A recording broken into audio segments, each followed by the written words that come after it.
आजकल के जो मोटिवेशनल स्पीकर होते हैं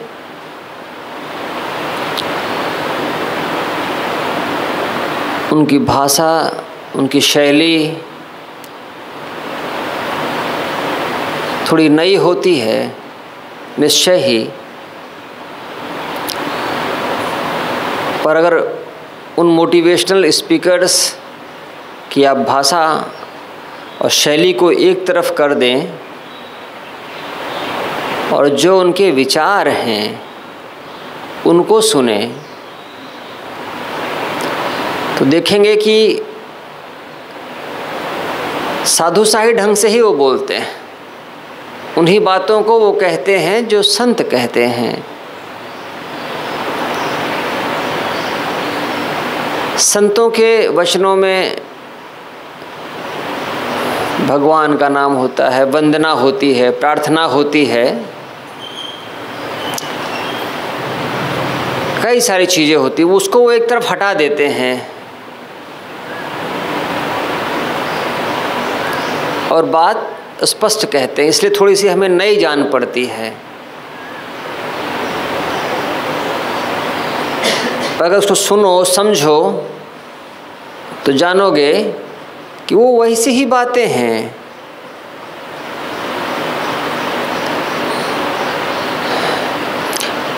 नए नए जो वक्ता होते हैं वो कहीं मनोविज्ञान से बातें लेंगे, कहीं जो पश्चिम के जो विचारक हैं, दार्शनिक हैं, वहाँ से बातें लेंगे।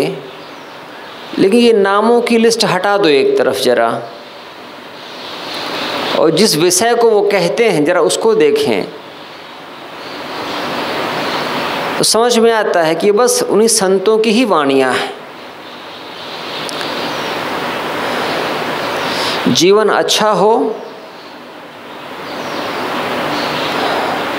इस विषय पर उनका पूरा जोर रहता है, और वैसा ही उद्देश्य पहले था और वही उद्देश्य वक्ताओं का अभी है।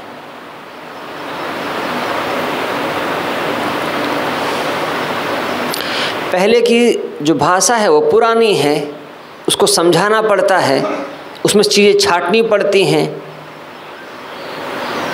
जो नए लोग हैं उसको छांट करके पहले से ही बोलते हैं, पर बाकी बातें वही होती हैं। संत जब बोलते थे तो वो संस्कृत को उद्धृत करते थे। अब नए वक्ता जब बोलते हैं तो अंग्रेजी उद्धृत करते हैं। पर ये भाषा का भेद हटा करके देखेंगे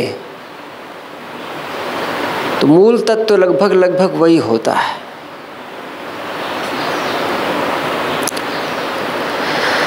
कबीर साहब की वाणी सिखों के गुरु ग्रंथ साहिब में सदगुरु कहते हैं, स्वर्ग वास, स्वर्ग का वास, स्वर्ग का निवास, स्वर्ग वास ना बंछिए, डरिए ना नरक निवास। स्वर्ग वास ना बंछिए, बंछना, वांछना, चाहना, इच्छा। स्वर्ग में बसने की कामना न रखो, डरिए ना नरक निवास। और यदि संयोग है नरक में निवास करने का तो डरिए मत।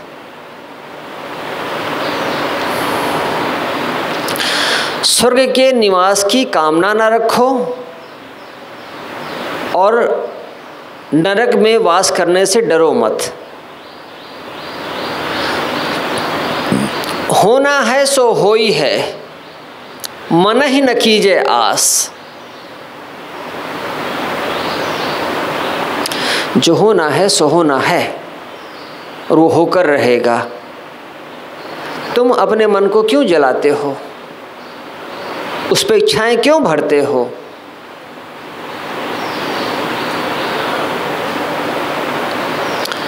आदमी जहाँ रहता है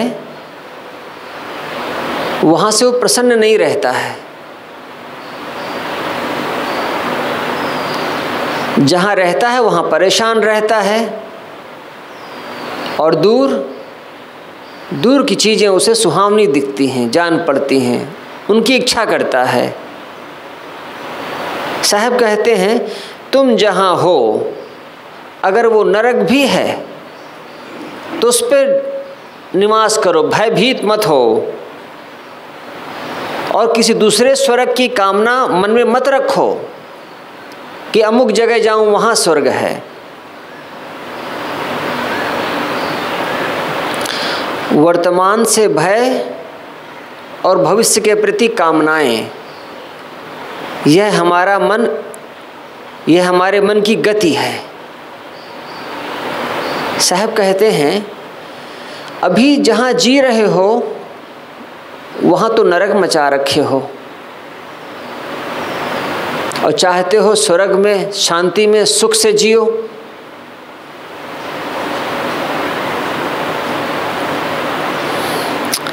समझो इसको, होना है सो हो ही है, जो होना है वो होकर रहेगा, वह निश्चित है जो होगा, जो होना है सो होगा। मन ही न कीजिए आस, अपने मन में कोई और आशा मत रखो।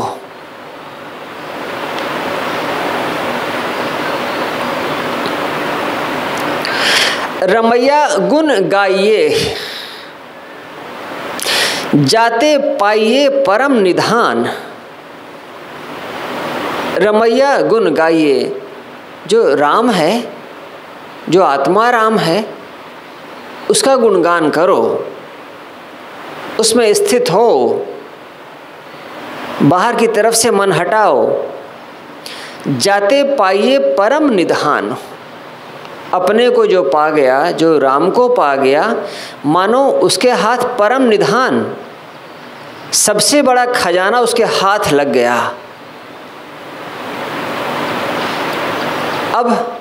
अब क्या भय करना?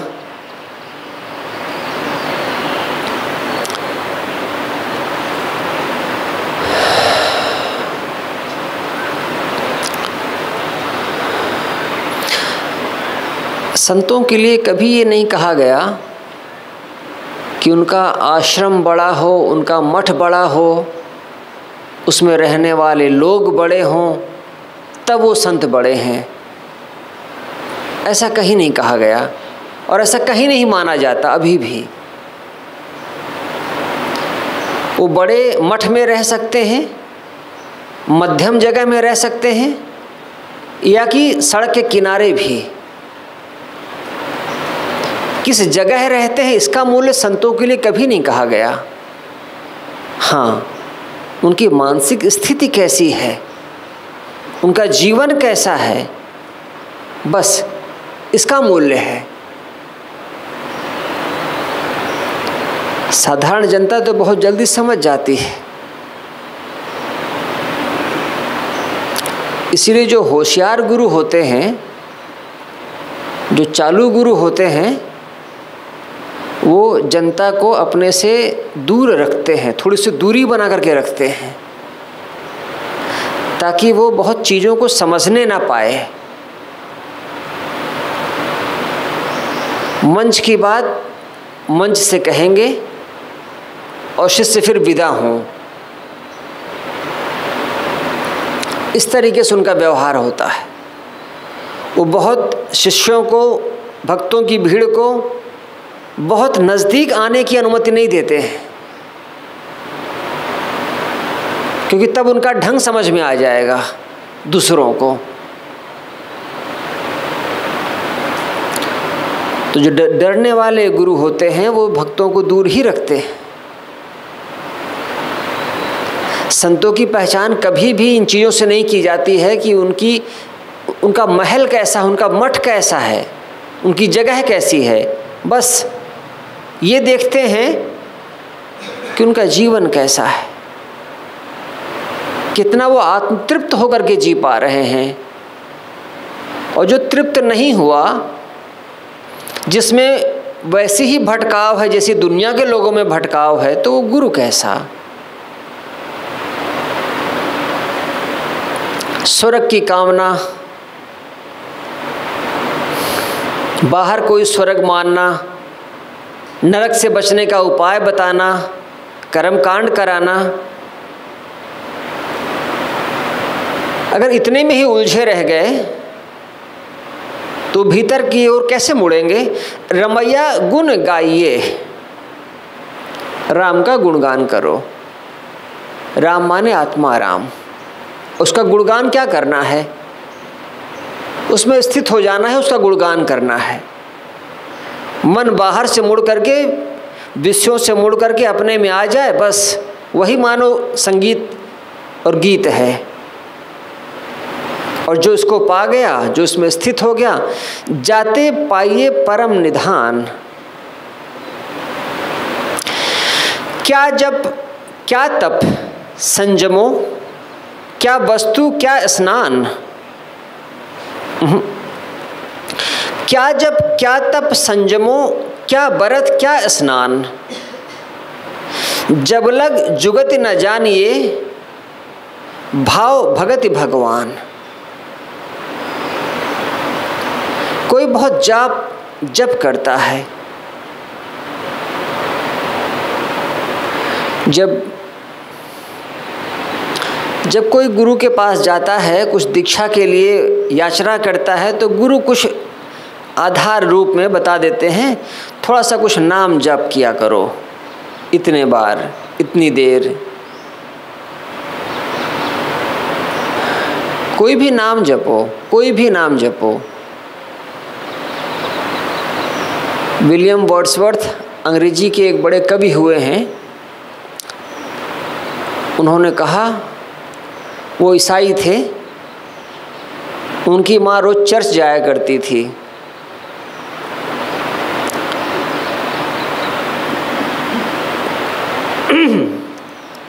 तो उनकी माँ ने बताया कि मुझे एक नाम जपने के लिए कहा गया है, तुम ये नाम जपा करो तुम भी। वर्ड्सवर्थ ने लिखा, मैं वो भूल गया कौन सा शब्द था जब जपने बैठा, और दूसरा मुझे अपनी माँ से पूछने की हिम्मत नहीं हुई।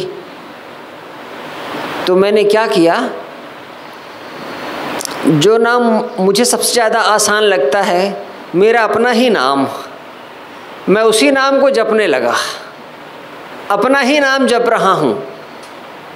और उन्होंने लिखा है, पता नहीं उस नाम को जपने से मेरी माँ को कितनी शांति मिली, लेकिन जब मैं अपना ही नाम जपता हूँ तो मेरा मन एकदम शांत हो जाता है।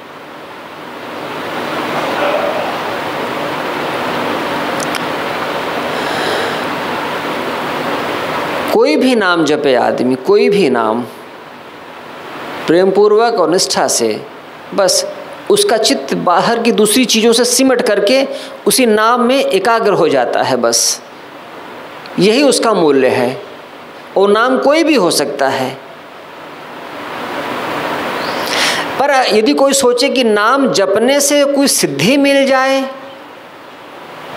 नाम जपने से कहीं स्वर्ग में वास हो जाए, कोई ईश्वर के दर्शन हो जाए, तो यह भ्रम है। जबकि जाप करने की जो थोड़ी सी भूमिका है,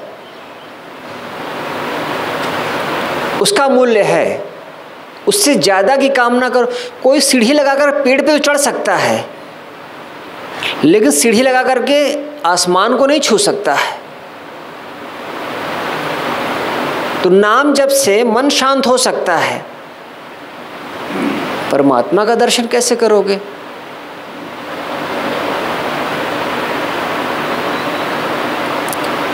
क्या जप, क्या जाप करना, क्या तप, क्या तप संयमो। तप करना, संयम बनाना, स्नान कर लेना, एक स्थिर आसन में बैठ जाना, पूजा की सामग्री सामने रख लेना और तब मंत्र अनुसार कुछ करना। ये सब करने का क्या प्रयोजन? जब लघु जुगति न जानिए, भाव भगति भगवान। अगर युक्ति नहीं जानते हो तो ये फिर जप तप संयम व्रत स्नान इनसे वो हल नहीं होता, इनसे वो शांति वो मौन नहीं होता जीवन में उदय। जब लघु जुगति न जानिए, जब तक युक्ति नहीं जानते हो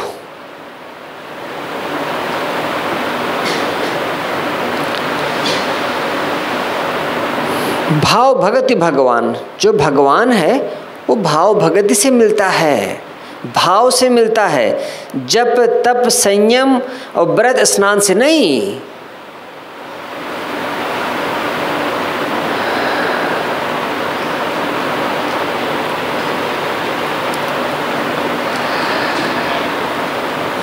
संपत्ति देख न हरखिए, हरखिए हर्षित होना, संपत्ति को देख करके उछलो मत, नहीं तो विपत्ति को देख करके फिर रोना पड़ेगा। संपत्ति देखी ना हरसिए, विपत्ति देखी ना रोए।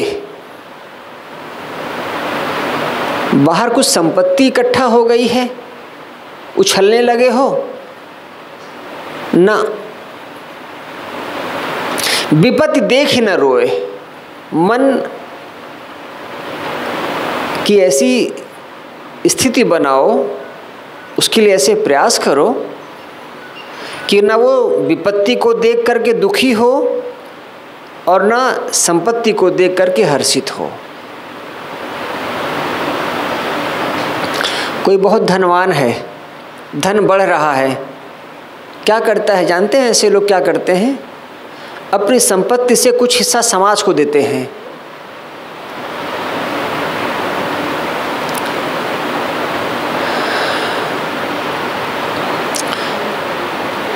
कुछ फारसी लोग ईरान से हिंदुस्तान आए थे। जब मुसलमानों ने उनके यहाँ हमला कर दिया तो अपना सामान और अपनी संपत्ति जहाज़ों पर लाद करके वो हिंदुस्तान की तरफ भाग आए। और समुद्र के तट पर जो सूरत है, बॉम्बे है, इन जगहों पर रहने लग गए, कराची है, इन जगहों पर रहने लग गए। उनके पास भारी संपत्ति थी और व्यापार कैसे किया जाता है इसकी उनको बड़ी सीख थी। उसी में का एक आदमी जमशेद जी टाटा करके हिंदुस्तान में पहली फैक्ट्री लगाया अंग्रेज़ों के ज़माने में 1854 में। जिस की फैक्ट्री उन्होंने लगाई उससे उनको लाभ हुआ।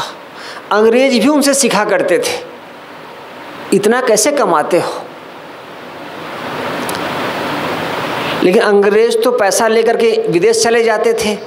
लंदन को सजाया उन्होंने हिंदुस्तान के पैसे से। जमशेद जी ने जब कमाई की तो उस कमाई से उन्होंने हॉस्पिटल बनवाए, स्कूल बनवाए, कॉलेज बनवाए, गरीब लोगों के लिए योजनाएं बनाई। और टाटा के यहाँ आपको जानकर आश्चर्य होगा, आज के समय में टाटा समूह के पास 30 कंपनियां हैं।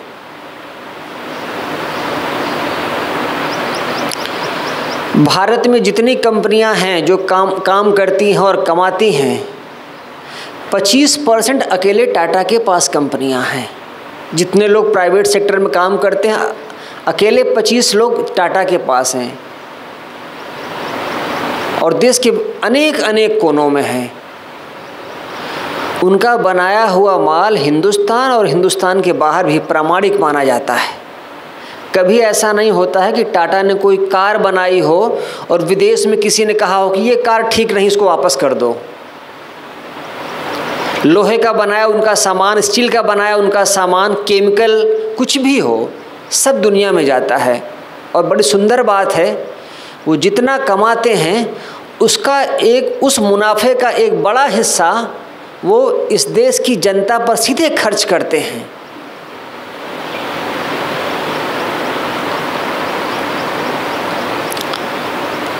अभी मुंबई में था, वहाँ का एक मुसलमान कहता था टाटा यहाँ के भगवान हैं, जो भगवान करता है लोगों के लिए वो टाटा कर रहा है।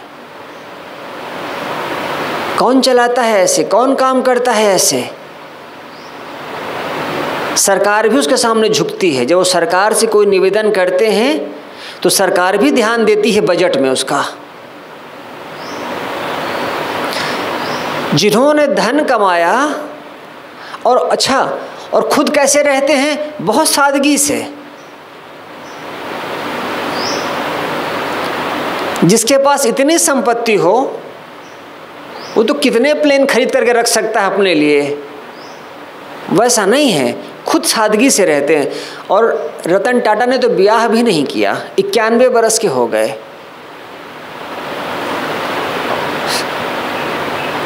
कोई उनका बच्चा नहीं है कि कोई लड़का उसके लिए कर रहे हैं।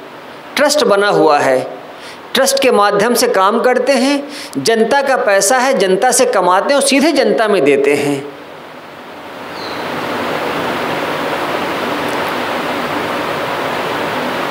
विज्ञान की कई प्रयोगशालाएं हैं जो टाटा चलाते हैं। कई यूनिवर्सिटीज़ में उनका पैसा जाता है, कई अस्पतालों में उनका पैसा जाता है।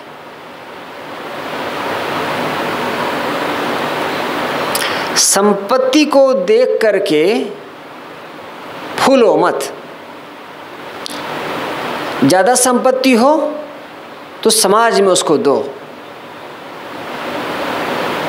और विपत्ति को देख करके आंसू मत बहाओ।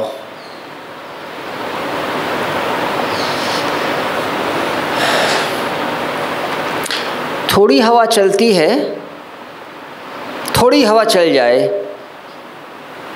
तो वो पौधा जिसकी जड़ें बड़ी कमज़ोर हैं और जड़ें गहरी नहीं गई हैं, वो पौधा थोड़ी देर में ज़मीन में गिर जाएगा, क्योंकि उसकी जड़ें गहरी नहीं गई हैं।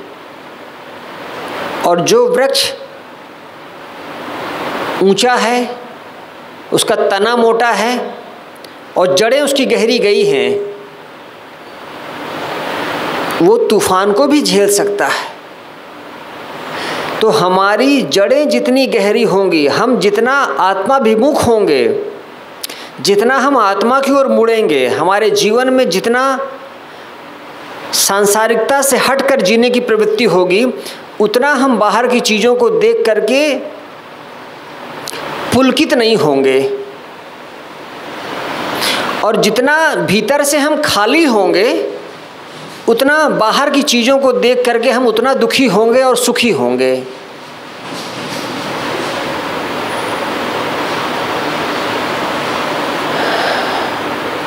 इसको थोड़ा सा और समझ ले। एक स्त्री है, उसका अपने पति से बड़ा गहरा प्रेम है। छोटी ही जगह में रहती है, लेकिन पति से बड़ा प्रेम है। तो बाहर ज़्यादा कमाया जा रहा है कि बाहर कम कमाया जा रहा है, इससे वो प्रभावित नहीं होती। क्यों? क्योंकि पति का प्रेम पाती है, इसलिए वही उसके प्राणों को सींचता है। और अगर पति से उसकी पटरी नहीं खाती है, तब बाहर की छोटी छोटी चीज़ें उसके मन में चिढ़, जलन और ताप पैदा करेंगी।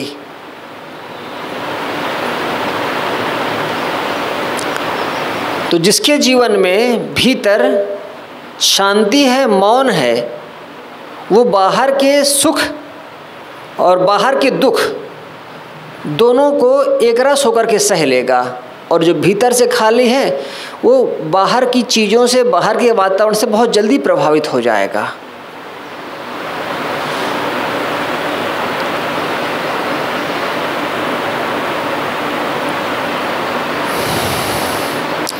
एक आदमी की लॉटरी लगी 1 करोड़ की।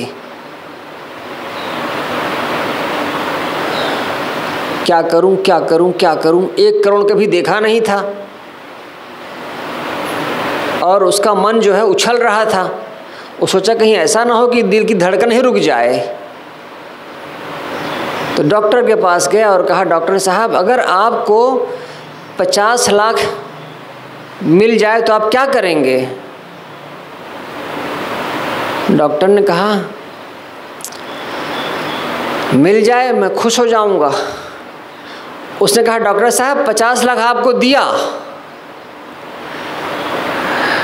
डॉक्टर सुना, उसकी धड़कन ही रुक गई। बाहर की खुशी बर्दाश्त करने की क्षमता होनी चाहिए।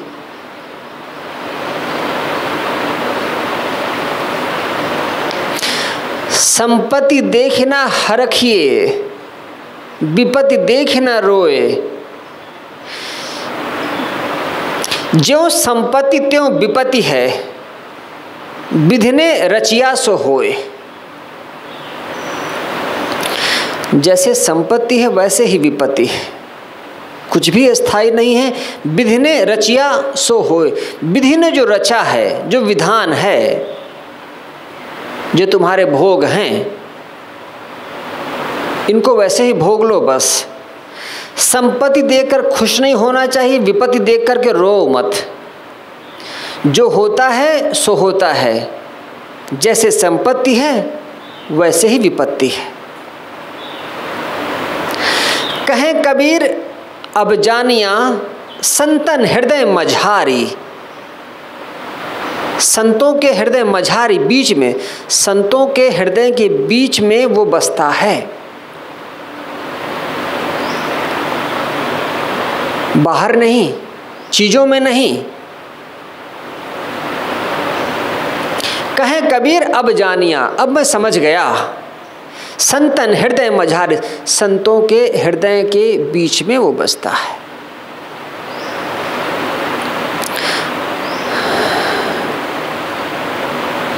जो शांति है, जो सुख चैन है, सांसारिक लोग उससे परिचित नहीं होते हैं। कोई पेड़ के नीचे बैठा हुआ साधु भी हो, लोगों की श्रद्धा का केंद्र हो जाता है, क्योंकि लोगों को समझ में आता है इसके जीवन में कुछ है जो हमारे जीवन में नहीं है, भले पेड़ के नीचे बैठा हो। इसीलिए लोग उसको एक छप्पर दे देते हैं, जैसी उनकी क्षमता होती उसके खाने जीने का प्रबंध कर देते हैं, क्योंकि उनको लगता है कि इसके जीवन में कुछ है जिससे हमको प्रेरणा मिलेगी।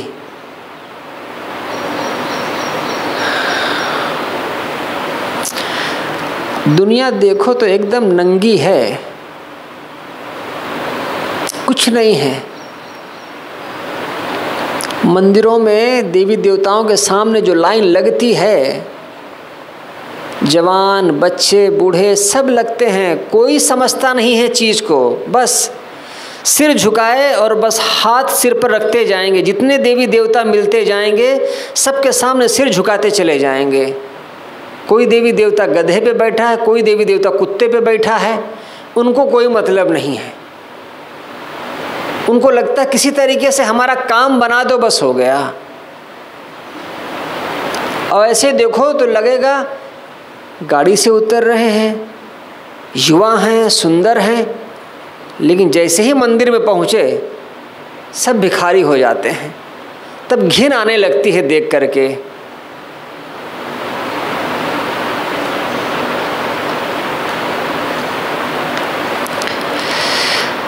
कहें कबीर अब जानिया संतन हृदय मझार। मझारी, मझारी मतलब मांझा, बीच में, बीचों बीच हृदय में। सेवक सो सेवा भले, जही घटी बसे मुरारी। मुरारी श्री कृष्ण का नाम है। सेवक सो सेवा भले, सेवक है उसी की सेवा करो। जय घट बसे मुरारी, मुरारी जिसके हृदय में बसता है उस सेवक की सेवा करना बेहतर है, बजाय कि जप तप व्रत स्नान इन सब में तुम लगे रहो और जीवन को व्यर्थ करते रहो।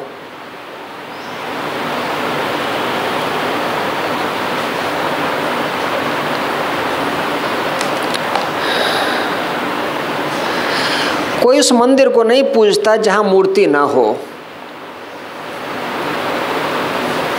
कोई बड़ा मंदिर है, उसमें मूर्ति ना स्थापित हो तो लोग सिर किसके सामने झुकाएंगे?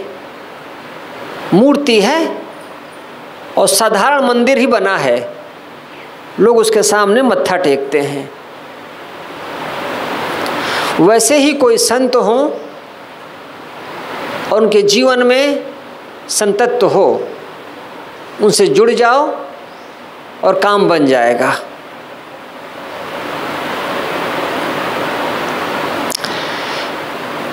रे मन तेरो कोई नहीं, खींच ले जिन भारू।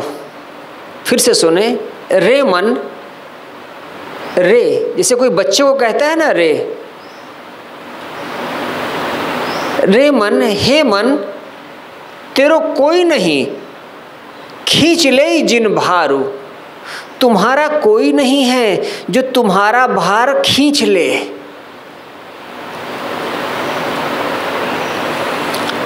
जब आदमी चलता है तो चाहता है कि मेरे साथ यात्रा में कोई एक और साथी हो, तो थोड़ा कहीं ज़रूरत पड़ने पर काम दे। अगर साथ चलने वाला बोझ ही बन जाए तो सोचेगा कि मैं अकेले ही रहूं तो अच्छा है। मैं चाहता हूं सहयोग करो, ये तो असहयोग राम है, तो सोचेगा अकेले ही चलूं।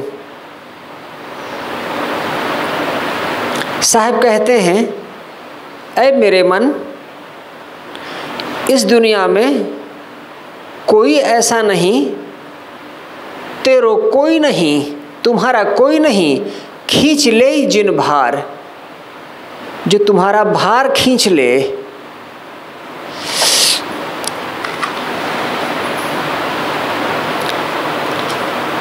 इस पंक्ति में दो अर्थ छिपे हैं। देखिए, जब पढ़ता था तो दोनों अर्थ उभर करके सामने आते थे। रे मन तेरो कोई नहीं, खींच ले जिन भारू। पहला अर्थ, ऐ मेरे मन, ऐ पगले मन, तुम्हारा कोई नहीं है जो तुम्हारे दुख का भार खींच ले। पहला अर्थ, किसी को कितना भी चाहो वो हमारा दुख खींच नहीं सकता है। और दूसरा अर्थ,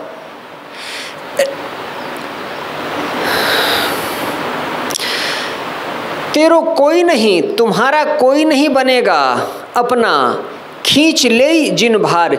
जिनका तुम भार, जिनका तुम दुख खींचते हो, जिनके तुम दुख दरिद्रता को खींचते हो, अपने ऊपर ले लेते हो, वो भी तुम्हारे अपने नहीं बनेंगे। किसी का तुम दुख दर्द कितना ही खींच लो, वो तुम्हारा अपना नहीं बनेगा। आदमी के सुख के साथी अलग होते हैं और आदमी के दुख के साथी अलग होते हैं। इस चीज़ को हमेशा ध्यान रखिएगा। जिनके साथ दुख बांटे हो उनके साथ सुख नहीं बांट पाओगे, और जो सुख के साथी हैं उनके साथ दुख नहीं बांट पाओगे।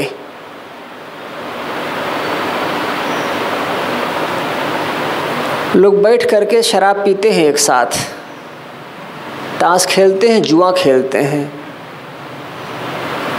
तमाम तरह के व्यसन करते हैं। उनको लगता है कि ये हमारे संगी साथी हैं, इनके साथ हम जीवन का सुख ले रहे हैं। लेकिन जब वो रोगी होते हैं तो उसमें से कोई व्यसनी उनकी मदद नहीं करता है। तब कौन मदद करता है? वही पत्नी जो लड़ती थी और चिल्लाती थी कि अपना खान पान सुधार लो। वही पत्नी और वही बूढ़े माता पिता उसको अस्पताल ले जाते हैं, उसकी दवा कराते हैं, उसको भोजन देते हैं, कपड़ा देते हैं। जिनके साथ पिया पिलाया था वो दूसरे साथी ढूंढ लेंगे। और अपने जीवन में खुद भी देखिएगा, जिनके साथ आपने दुखों के दिन काटे वो बेचारे कहीं अलग रह जाते हैं, और जब आप सुखी हो जाते हैं, जब आप धनी हो जाते हैं, तब किसी और के साथ जीने लगते हैं। माता पिता बहुत गरीबी में रह करके बच्चे को पालते पोसते हैं, और जब बच्चे धनी हो जाते हैं तब उनकी अपनी पत्नी, उनके अपने बच्चे, उनके अपने संगी साथी हो जाते हैं।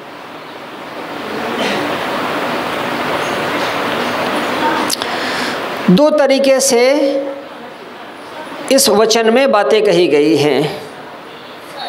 ऐ मन,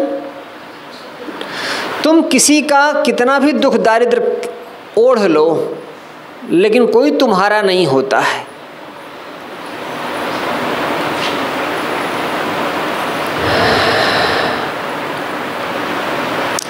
और दूसरा, कोई ऐसा नहीं है जो तुम्हारा दुख दारिद्र खींच ले, कोई ऐसा नहीं है तुम्हारा अपना। बिरख बसेरो पंखी को, तैसो यह संसार। फिर से सुने इस पंक्ति को। बिरख वृक्ष, बिरख बसेरो पंछी को, जैसे पक्षी के लिए वृक्ष का बसेरा होता है ना, शाम को आएगा, रात भर लटका रहेगा और सुबह सूरज होने के पहले उड़ जाएगा। तैसो इहु संसार, वैसे ही यह संसार है। जैसे पक्षियों का बसेरा वृक्षों पर होता है, वैसा ही हमारा इस दुनिया का निवास है।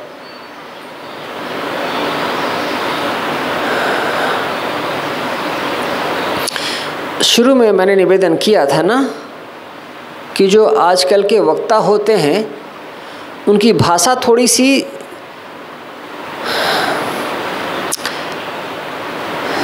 नई होती है, उनका ढंग थोड़ा सा नया होता है। वो हो सकता है अंग्रेजी में बोलते हों, वो हो सकता है वो टाई पहनते हों, सूट बूट पहनते हों और चलते चलते बोलते हों, लेकिन उनकी बातें वही होती हैं जो पुराने संतों की पुरानी भाषा में हैं।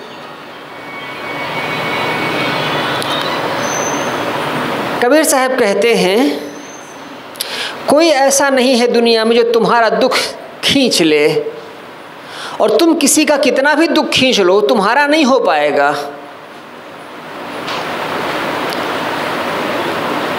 ये संसार ऐसे ही है जैसे पक्षियों के लिए रात भर के लिए वृक्ष का बसेरा,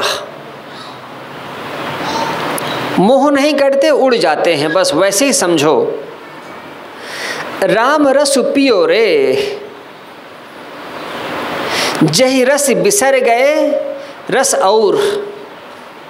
राम रस पिया रे, कबीर साहब कहते हैं मैंने राम रस का पान किया है। उससे क्या हुआ? जही रस बिसर गए रस और। उस राम रस को पीने से बाकी के जो रसों, बाकी के जो और रस हैं वो सब भूल गए। राम रस प्यारे, जह रस बिसर गए रस और। उस राम रस का पान करो जिसका पान करने से बाकी के रस फीके पड़ जाएं।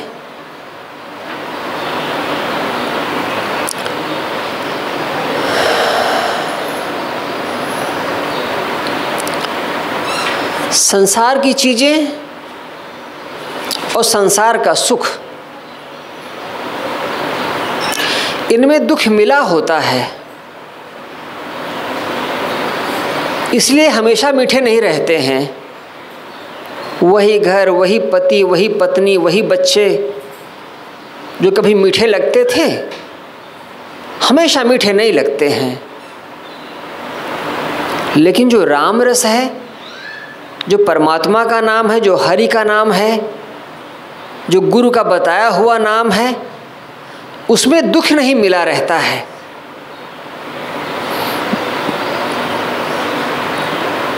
जो सांसारिकता से उदास हो करके अपने आप में जीने लगता है, उसका मन फिर बाहर की ओर नहीं चलता है, बाहर उसे रस नीरस लगते हैं।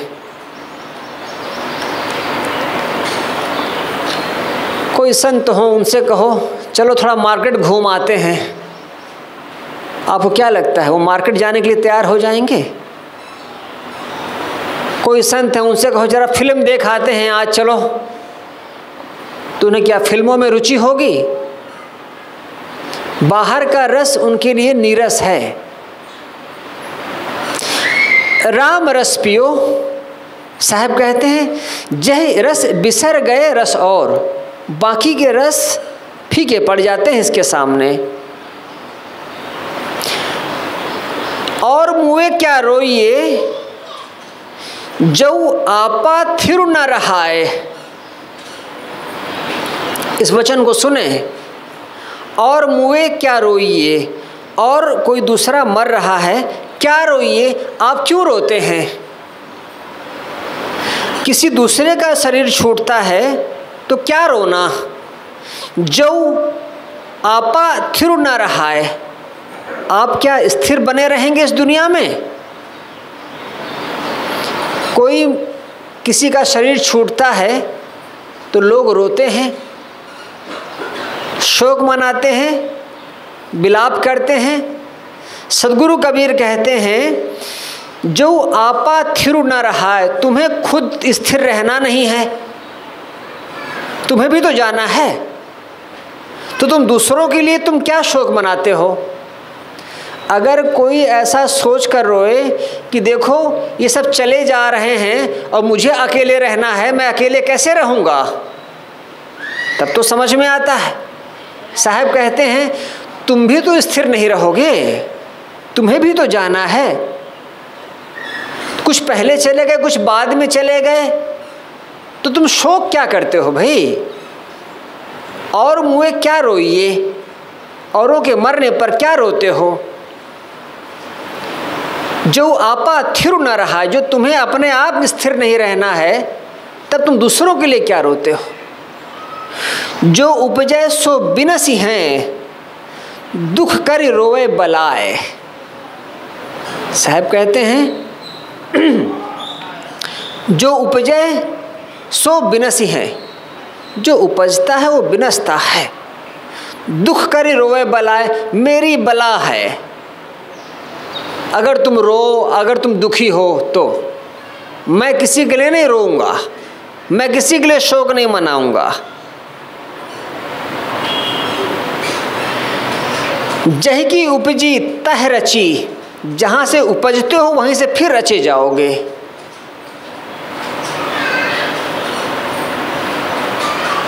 पीवत मर्दन लाग, एक शब्द आया है मर्दन, मर्द, मर्दन लाग, मर्दों के साथ लगो। सड़कों के किनारे लिखा रहता है ना मर्द रोगी मिले, सुनते हो ना, देखते हो? वहां तो मर्द कोई और है, वहां का मर्द वो है जो दुनिया के भोगों में छक करके डूबे वो। यहां कबीर कहते हैं जह की उपजी तह रची, जहां से उपजोगे वहां से रचे जाओगे, फिर से शोक मत मनाओ। पीवत मर्दन लाग, मर्दों के साथ लगो और पियो। यहाँ मर्द है महापुरुष, संत, जो भक्ति में लगे, जो सांसारिक रास्ते से हटे, वो है मर्द। इस रास्ते पर चलने के लिए हिम्मत चाहिए, इस रास्ते पर चलने के लिए ताकत चाहिए।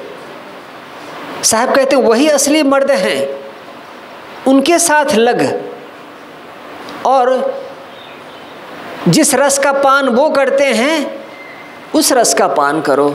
राम रसायन।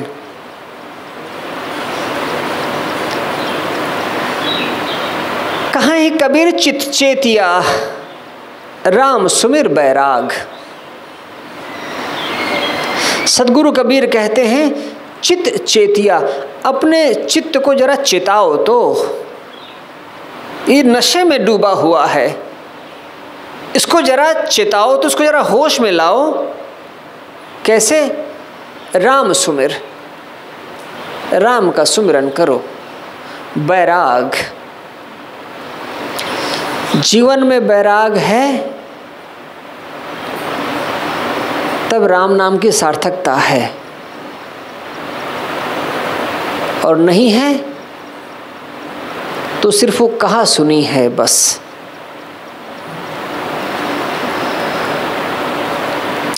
जिसके जीवन में वैराग होता है उसके जीवन में दुख गायब, और जिसके जीवन में राग उसके जीवन में दुख रिस रिस करके आते रहेंगे, बचेंगे नहीं।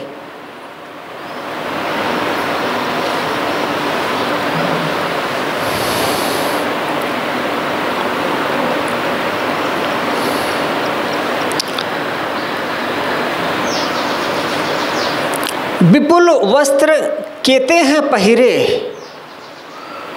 क्या बन मध्य बासा। विपुल वस्त्र, अनेक तरीके के वस्त्र लोग पहनते हैं। केते हैं पहिरे, कितने लोग हैं तरह तरह के कपड़े पहनते हैं। कोई लाल रंग, कोई पीला रंग, कोई काला रंग, कोई सफ़ेद रंग, कोई बिना कपड़ों के। दुनिया में देखो कितने मत हैं, कितने पंथ हैं। तरह तरह के कपड़े, तरह तरह के संस्कार, तरह तरह के कर्मकांड। विपुल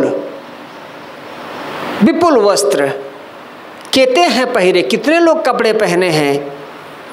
क्या बन मध्य बासा, कितने लोग हैं वन के मध्य, वन माने जंगल, मध्य बीच में, बासा वास करते हैं। बहुत लोग हैं जो जंगल के बीच में जाकर के अकेले रहते हैं, और कितने लोग हैं जो अलग अलग मत पंथों में हैं, अलग अलग कपड़े पहनते हैं, अलग अलग कर्मकांड करते हैं।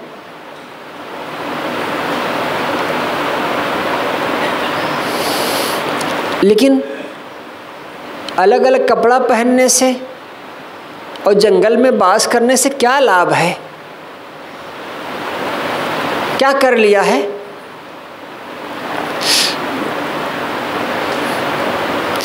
कहा भया, क्या हुआ? नर देवा धोखे किया जल बोरियो ज्ञाता ज्ञाता। और क्या हो गया? देवताओं के धोखे में आदमी जल में अपने को बोरता है और गिराता है। बोरना शब्द सुने हैं ना? पानी में कपड़े को ऐसे डुबा देना कि पानी कपड़े में की तार तार में समा जाए, उसको कहते हैं बोरना।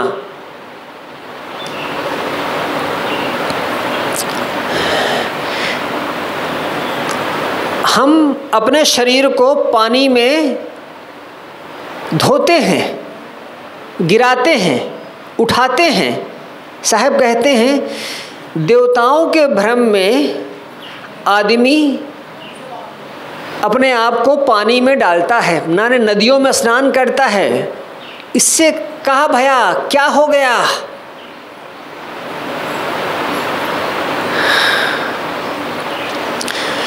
जहाँ पर बाकी संतों की वाणियाँ खत्म हो जाती हैं, कबीर साहब की वाणी वहाँ से शुरू होती है।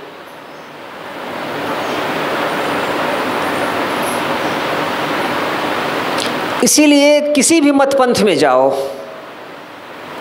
कबीर साहब की वाणी सब जगह मिलेगी, सब जगह मिलेगी। कोई उनकी निंदा नहीं करता। हमारी निंदा कर सकते हैं, हम कबीर पंथी हैं, इसलिए कबीर की निंदा कोई नहीं करता।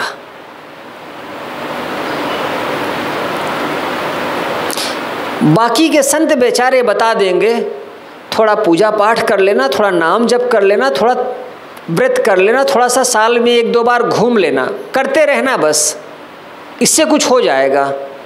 कबीर कहते कुछ नहीं होगा, घूमो फिरो बस। मुसलमान लोग हज जाया करते हैं ना, मक्का तीर्थ यात्रा पे साल में 1 बार है, जीवन में 1 बार।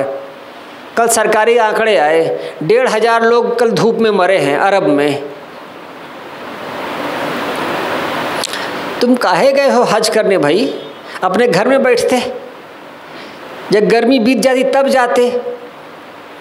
बच्चा लोग पैसा इकट्ठा करके तुम्हारे लिए इंतजाम किए, तुम वहाँ जाके मर गए धूप में।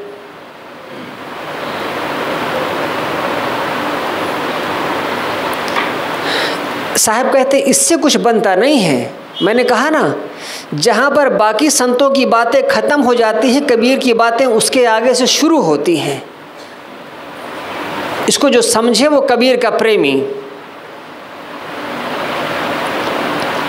क्या हुआ? नदी में नहाने से भी क्या हुआ? जियरा जाहिगे मैं जाना, जियरा जाहोगे मैं जाना। मैं जानता हूँ मेरे मन कि एक दिन जाना है। अविगत समुझ अयाना, अविगत जो आँखों के सामने से नहीं गुजरता, उसको समझो। संसार आँखों के सामने सरकता रहता है, उसी में लीन रहते हो। उसको भी देखो जो उस आँखों के सामने से नहीं जाता। उसके लिए सूक्ष्म बुद्धि चाहिए। जित जित देखो बहुरी न पेखो, संगी माया लपटाना। जित जित देखो, जिसको जिसको देखा, बहुरी न पेखो, दोबारा उसको उस दुनिया में नहीं देखा। जो गया सो गया, लेकिन संगी माया लपटाना, माया के संग लिपटे रहते हैं। जानते हैं कि वापस नहीं आना है, जो इकट्ठा कर रहे हैं वो दोबारा मिलेगा नहीं, फिर भी माया में लिपटे हैं। ज्ञानी ध्यानी बहु उपदेशी, इह जग सगलो धंधा। ये धंधा है संसार का। यहाँ ज्ञानी दिखते हैं, ध्यानी दिखते हैं, दूसरों को बहुत उपदेश देने वाले दिखते हैं। कहें कबीर एक राम नाम बिनु, यह जग माया धन अंधा। कहें कबीर एक राम नाम बिनु, एक राम का नाम जाने बिना, एक राम नाम की हकीकत जाने बिना, यह जग माया अंधा। ये संसार माया में अंधा है।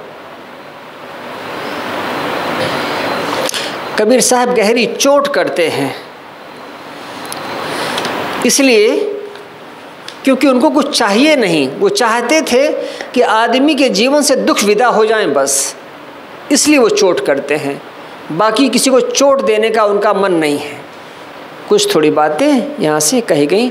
साहेब बंदगी साहेब, वो ले आओ, साहेब आ गए, यहीं ले आओ कुर्सी। वंदन है गुरुदेव तुमको, वंदन है गुरुदेव, वंदन है गुरुदेव तुमको, वंदन। काल जाल के फदा भारी,